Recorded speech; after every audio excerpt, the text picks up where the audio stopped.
ఈరోజు గత దశాబ్దంగా దాదాపు 5 సంవత్సరాల కిందట తెలుగుదేశం పార్టీ అధికారంలో ఉన్నప్పుడు 14-19 మధ్యన బనియానపల్లెకు నడిబొడ్డున ఉన్నటువంటి యొక్క జుర్రేరు వాగును నీరు చెట్టు కార్యక్రమం పెట్టి క్లీన్ చేసి ఇక్కడ ప్రజలకు గాని అటు గాని ఎలాంటి కూడా ఇబ్బందులు లేకుండా ఉండాలనే ఉద్దేశంతో గతంలో మేము పని చేయడం జరిగింది. మరి 19 నుంచి 24 వరకు వచ్చినటువంటి ఈ ప్రభుత్వము అశ్రద్ధ వలన ఈరోజు జుర్రేరు వాగు అంతా కూడా కలుషితమైపోయి పారం చెట్లు డేగాని మన గుర్రపు డెక్కలు అవన్నీ కూడా కంప్లీట్ గా నిండిపోయి ఏదైనా వర్షాకాలం వచ్చినా ఇంకా ఏదైనా వాటర్ పడినా తర్వాత ఎస్ఆర్బీసీ లో లీకేజ్ ఉన్న వాటర్ కానీ ఇవన్నీ కూడా పోవాలంటే చాలా ఇబ్బంది పడుతూ ఉన్నారు. ఇది ఇట్లా ఉండే సందర్భంగా మళ్ళా ప్రజలందరూ కూడా తీసుకొచ్చి గ్రామంలో ఉండే చెత్త చెదారము డ్రైన్ అన్ని కూడా దీంట్లో పడడము, పబ్లిక్ కూడా చాలా మంది కూడా ఇక్కడ ఉండేటువంటి చెత్త చెదారాన్ని పక్కనే ఉండే మెడికల్ షాపులు కావచ్చు, చికెన్ షాపులు కావచ్చు, వాళ్ళందరూ కూడా ఇక్కడ చేయడం జరుగుతుంది. దీనికోసం ఈరోజు మొదట విడతలో భాగంగా జుర్రేరును బాగు చేయాలనేటువంటి ఉద్దేశంతో 19,70,000 రూపాయలతో 2.7.5 కిలోమీటర్స్ దూరాన్ని మొత్తం క్లీన్ చేసేసి చేయాలనే ఉద్దేశంతో ఈ కార్యక్రమాన్ని మొదలుపెట్టాము. మొత్తం అక్రమాలు చుట్టుపక్కల అటు నుంచి కానీ ఇటు నుంచి కానీ అన్ని రకాల వాళ్ళు, కొంతమంది గత శాసనసభ్యుడైతే అక్రమాలు చెయ్యండి మీరు చేసుకోండి అని చెప్పి అమాయకులైనటువంటి కొంతమంది ప్రజలకు ఇక్కడ నేను పట్టాలు ఇప్పిస్తాను మీరు సెడ్లు వేసుకోండి అని చెప్పి కొంతమంది కార్పెంటర్లకేసి దురాక్రమణకు చేసేసి సెడ్లన్నీ వాళ్ళు దాంట్లో వేశారు. రేపు ఎక్కడైనా ఫ్లడ్ వచ్చినప్పుడు కానీ లేకుంటే జుర్రేరు వాగులో నీళ్లు నిండిపోయినప్పుడు కానీ మనం అధిక మోతాదులో వాటర్ ఇస్తే అవన్నీ కూడా నిండిపోయి అది ఏదైతే బాటిల్ నెక్ మాదిరికి వచ్చి దగ్గరకు వచ్చిన తర్వాత ఎట్లుంటుందో ఆ విస్తీర్ణం తగ్గిపోవడం వల్ల నీళ్లు వెనక్కిపోయి గ్రామంలోకి వచ్చేటువంటి ప్రమాదం ఉంది. ఇది గ్రామంలోకి వచ్చే ప్రమాదాన్ని గత శాసనసభ్యుడు ఈరోజు ప్రోత్సహించాడు. ఆ రోజు ఆ షాపులు ఏవైతే ఉన్నాయో కార్పెంటర్ల షాపులుగా అడ్డదిడ్డంగా కేవలం రాజకీయాల కోసం, తన స్వార్థ రాజకీయాల కోసం నేను ఆ రోజు కూడా చెప్పాను, వాళ్ళకు కూడా విన్నవించాను. ఈరోజు ఏదైతే స్వార్థ రాజకీయాల కోసం మీరు ఎంత వేసుకుంటున్నారో అది కరెక్ట్ కాదు. ఏదైనా ఇంకా అనువైన ప్లేస్లు ఇవ్వాలి వాళ్లకు. ఎక్కడైనా వాళ్ళు బతకకూడదని ఎవరికీ లేదు, వాళ్ళు బతకాలి. వాళ్ళు కూడా అందరూ ప్రజల్లో భాగమే, ఇక్కడ కూడా వాళ్ళు ఉన్నారు కాబట్టి వాళ్ళకు కూడా చేయాలి. మరి ఆశ చెప్పి మోసపూరితమైనటువంటి ఎన్నికల కోసం వస్తున్నాయని చెప్పి ఇష్టానుసారంగా జుర్రేరునంతా బూట్ చేశారు. ఈరోజు వాకింగ్ ట్రాక్ అన్నాడు. ఏమైంది వాకింగ్ ట్రాక్?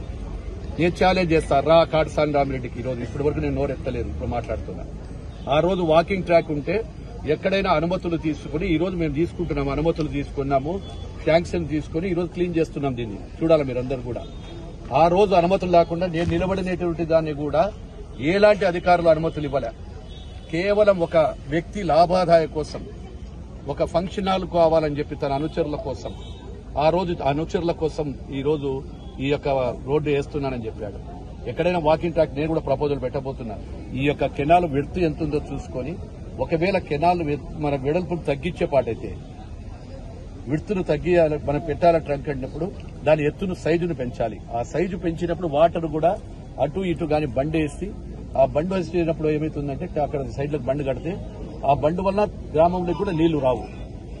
అది కూడా చేయకుండా ఎన్నికల స్టంట్, కేవలం ప్రజలను బనియానపల్లె ప్రజలను మోసం చేయడానికి ఎన్నికల స్టంట్ అని చెప్తా. ఇప్పుడు ప్రజలైతే నమ్మలే. ఆ రోజు ఏ ప్రజలైతే నమ్మకుండా బనియానపల్లె పట్టణ ప్రజలు నాకు పట్టం కట్టారు, అత్యధికమైన మెజార్టీ ఇచ్చారు, వాళ్ళకు రుణం తీర్చుకోవాలనే ఉద్దేశంతోనే వాళ్ళకు రుణం తీర్చుకోవాలని, అందుకే దీన్ని జుర్రేరు వాగును బాగు చేయాలి అని చెప్పి ఉద్దేశంగా చేస్తా ఉన్నాను. అదేవిధంగా ఈ రోజు ఎంక్రోచ్మెంట్ కూడా ఏమేమి ఉన్నాయో అన్ని డిసైడ్ చేస్తాం. ఏ ఎంక్రోచ్మెంట్ ఉంటే వాళ్ళని చట్ట ప్రకారమే వారికి శిక్ష తప్పదు. ఎంక్రోచ్మెంట్ అందరినీ కూడా ఖచ్చితంగా ఎవరు నాది కూడా అన్నాడు గతంలో, ఇదే కాటసాని రామిరెడ్డి 5 లక్షల రూపాయలు కట్టి కేవలం నా తోట దగ్గర పెట్టాడు. మరి ఈ రోజు నేను రాసిస్తా, ఎంక్రోచ్మెంట్ ఉంటే చూపించమని చెప్పండి, కొలతలు వేస్తాం కదా రేపు. గతంలో కూడా వాళ్ళ ప్రభుత్వంలో ఉన్నప్పుడు ఆయన ఒక పిటిషన్ పెట్టాడు, ఎవరికి ఇరిగేషన్ మంత్రికి పెడితే ఇరిగేషన్ మంత్రి 5 లక్షల రూపాయలు శాంక్షన్ చేస్తే డిప్యూటీ డైరెక్టర్ ఆఫ్ అతను సర్వే వాళ్ళు కూడా వచ్చి నాకు కొలిచి చూశారు. మళ్ళీ మేము ఎక్కడ కోర్టుకు వెళ్ళాలి. ఆ రోజు నేను ఏ రోజు కోర్టుకు వెళ్ళాలి, నాది ఆపొద్దు కొలచొద్దు అని. ఇప్పుడు కూడా కొలత ప్రకారం ఉంటుంది. ఆ యొక్క డైరెక్షన్ లో ఎక్కడ ఎవరు అయినా తన పని లేకుండా ఎంక్రోచ్మెంట్లకైతే ఖచ్చితంగా కొట్టడం జరుగుతుంది.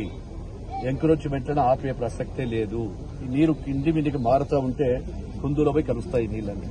అక్కడ కూడా వాటర్ అంతా కలుషితం అయిపోతా ఉంది.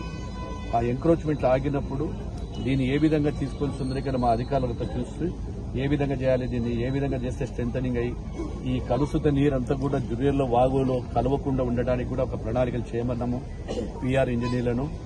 ఆ జురియర్లో ఎక్కడ నీళ్లు కలవకుండా ట్రీట్మెంట్ ప్లాంట్ కానీ లేకుంటే అటు తర్వాత బ్రహ్మగారి మఠం దాటిన తర్వాత కానీ ఆ వాటర్ను తీసుకుపోవడానికి కూడా ప్రణాళికలు చేస్తా ఉన్నాం. ఇవన్నీ కూడా కార్యాచరణ తొందరలోనే పెడుతున్నాం. ఖచ్చితంగా బనగానిపల్లె పట్టణంను ఆదర్శంగా పట్టణం తీసుకోవాలని చెప్పి ఇప్పటికే మా శ్రీమతి గారు ఇందిరా గారు ప్లాస్టిక్ లేని రహితంగా చేయమంటున్నాం. ముఖ్యంగా ఇప్పుడు మళ్ళొక్కసారి వాయిస్ ఇస్తున్నాం, దయచేసి ప్లాస్టిక్ ను వాడకండి. దయచేసి చికెన్ షాపులు గాని మెడికల్ షాపులు కూడా ఇక్కడికిక్కడే బ్రిడ్జి దగ్గర ఇష్టానుసారంగా తీసుకొస్తున్నారు.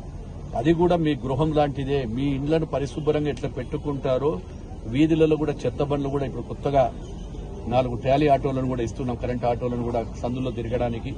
ఎక్కడ ఉన్నా కానీ కూడా చికెన్ షాపులు కావచ్చు, వేరే షాపులు కావచ్చు, వాళ్ళందరూ కూడా ఎక్కడికక్కడ వాళ్ళు వేయాలని చెప్పి తెలియజేసుకుంటా ఉన్నాను.